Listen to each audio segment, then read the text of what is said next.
Me now is Kadir Ustun, the Executive Director at the SETA Foundation here in Washington. Thank you so much for joining us, Kadir. Thank you. Now, first of all, we heard from Trump this afternoon. He's suggested that and asked US diplomats to broker a ceasefire between the Turks and the Kurds.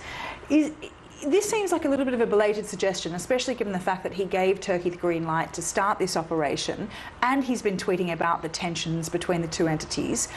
What kind of reception do you think Ankara will take from this suggestion?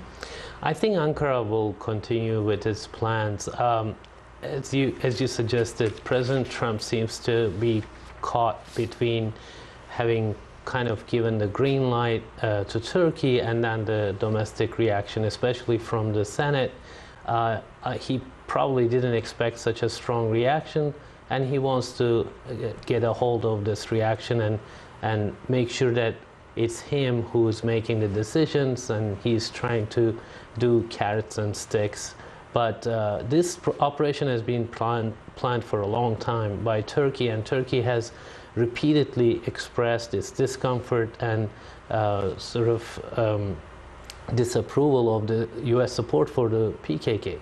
And I don't think it will stop at this point, even with the threats of sanctions by the Senate or the President. Now, Senator Lindsey Graham has been a congressional frontrunner for the President, especially in terms of negotiations with Turkey, especially regarding Turkey being kicked out of the F-35 program. But now, in regards to this particular foreign policy issue, Lindsey Graham has been the most opposing in terms of this particular issue. Where do you think this is stemming from?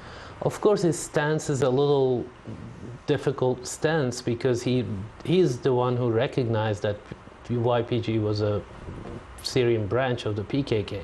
But at the same time, he recognizes CENTCOM has fought alongside YPG. CENTCOM wants this relationship to continue.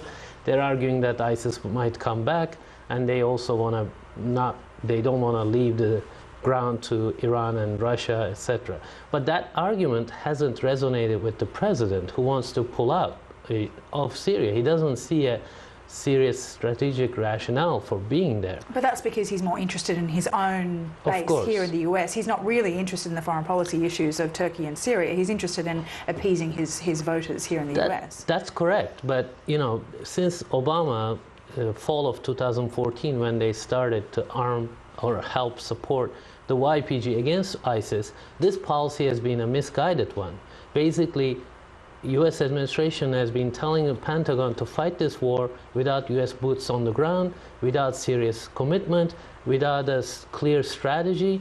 So U.S. policy has been suffering from this dilemma for the last 5 years. But there is a fair concern there that this operation and the US abandoning potentially the SDF here could undo 5 years of counterterrorism. Well, for years, Turkey have lobbied the US to do this together. Even in this latest phone call, Turkish president tells Trump, let's do this together. Let's fight ISIS together. Don't fight it with a sub-state actor, terror actor on the ground against another terrorist organization. This is just not going to work in the long run. So work with Turkey or get out of the way. That's what the reports reported, basically. But U.S. has been unwilling to work with Turkey, a NATO ally, a U.S. ally on the ground, to establish real long-term stability.